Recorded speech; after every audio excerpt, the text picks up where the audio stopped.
Greetings, brethren, it's your bibbidi-bobbidi boy, the donkey, and we are back with German Beer Week, where once again we shall look at some different kinds of beer that are popular across Germany and that are not exactly lager. Not all of them, at least.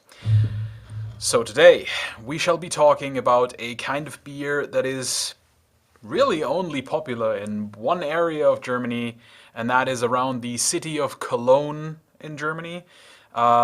It is most popular in that particular city, but it is also enjoyed in sort of, the area around that city and in somewhat that state of Germany, and that is Koelsch.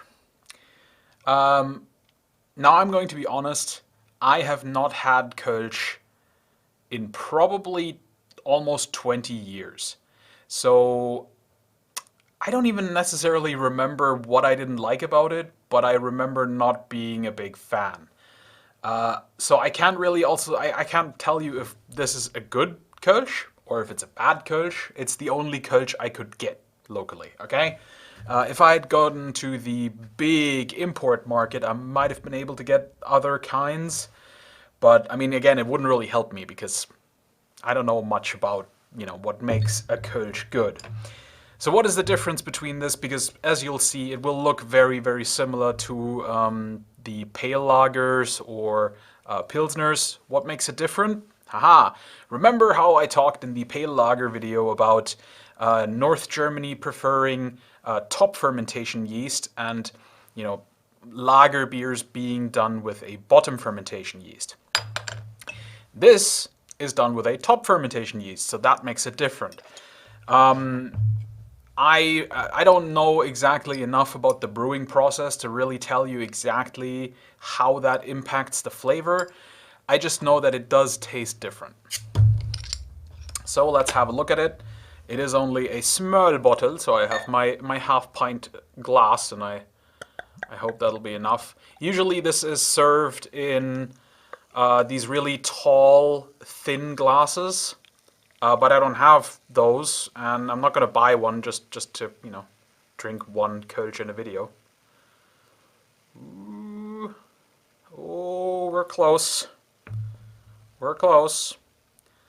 So because it's not a Kölsch glass, it didn't get any head. Folks from Cologne, I'm sure this upsets you, but honestly, I don't really care that much. So cheers. Let's have a look.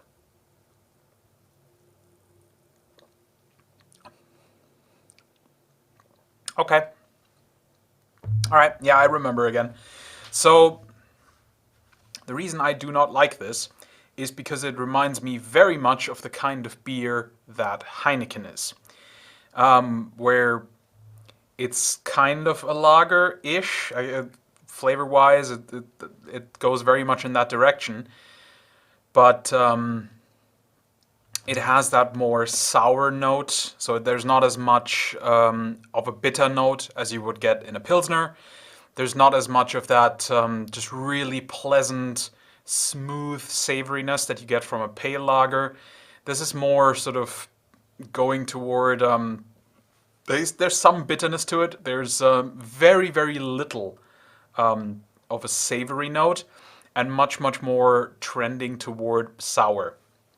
Also, just in general, not that much flavor. It's very simple, very sort of, it exists mostly in the front of your mouth, so there's not a lot going on in the back. I'm just not a big fan of it.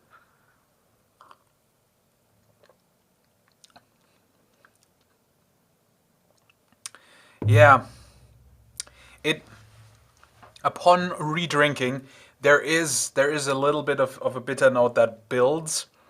Whereas, with a Pilsner, especially if it's a strong, one of those Bohemian Pilsners, they have a really heavy hit of that hoppy bitterness that comes right away, and it coats your mouth, and that's what you're tasting for the next half hour. With this, it took a second gulp to kind of get some of that, but it's also not really sticking around.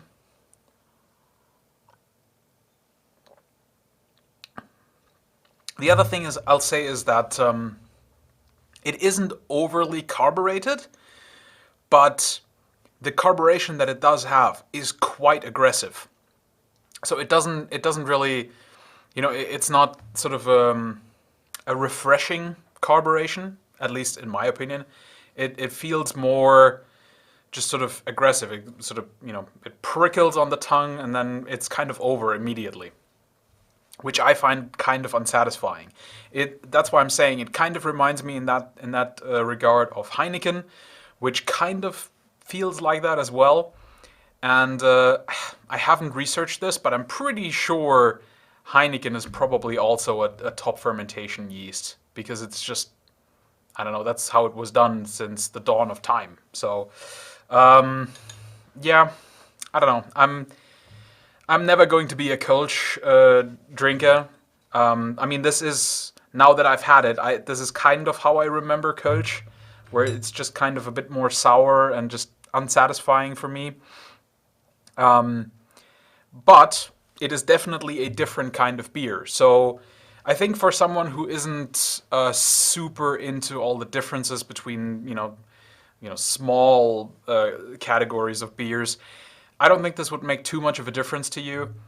You might even enjoy it more than a Pilsner because it is a little bit more, yeah, it does have that little bit more of a sour note and not as much of that bitter, savory impact.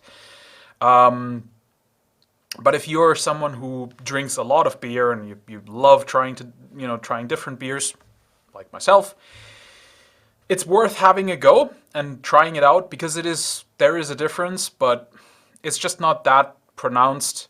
And I don't know, unless you're not into pilsners, I would probably not say that this is a required thing to get into. But that's up to each and every one. For me, it's not really. It's not. I'm not probably not going to get another one of these. In terms of a rating, see, now I'm actually have another swig of this.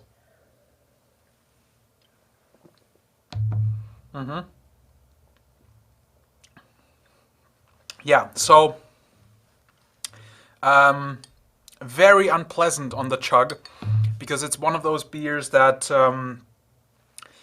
builds in acidity, and if you get a couple of swigs right after the other, it sort of builds to almost an acrid level. I've talked about this before, that some beers they're not really good for chugging or for drinking quickly because they build sort of that acrid momentum, and it kind of almost gets a sort of petroleum taste in the back of your throat. And this is one of those beers. I find that incredibly unpleasant. IPAs would be another example of a beer that does that. Um, I just, yeah, I that realizing that is a good thing because that's definitely gonna cost it some points in my book. I think I'm only going to give this a 4 out of 10. I am not impressed. If this was on tap somewhere and I tried it, I would not reorder it. I would get something else. So this is definitely in the sort of lower echelon of beer where I'm not excited to get another one, and I'd rather try something else, or just go with a pilsner if they have one, or just something that's more familiar. Uh, yeah, just not a fan. Now again, this brewery has only been going. I say only. That's but they've only been going since 1908.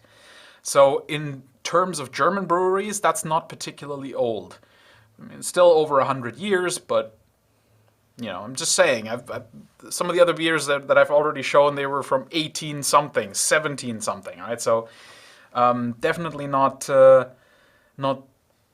an insanely long tradition, a somewhat long tradition, but it would be interesting to see if there are other Kölsch beers that are maybe better. Um, I don't know how people from Cologne would rate this in their sort of array of or in their pantheon of Kölsch beers. But Yeah, it's not really for me. Uh, I'll stick to the southern varieties. I mean, of course, I'll try all the other Koelsch's if I can get my hands on them, but it's yeah, just not really my thing. Anyway, I hope you enjoyed this look at a different kind of German beer that is similar but legally distinct to lager beers. It's technically not a lager, by the way, just saying. It looks like it, behaves somewhat like it. Technically not a lager beer. But anyway, I hope you enjoyed this, and I wish you a wonderful evening. And please join me on another day for another beer. Take care, guys.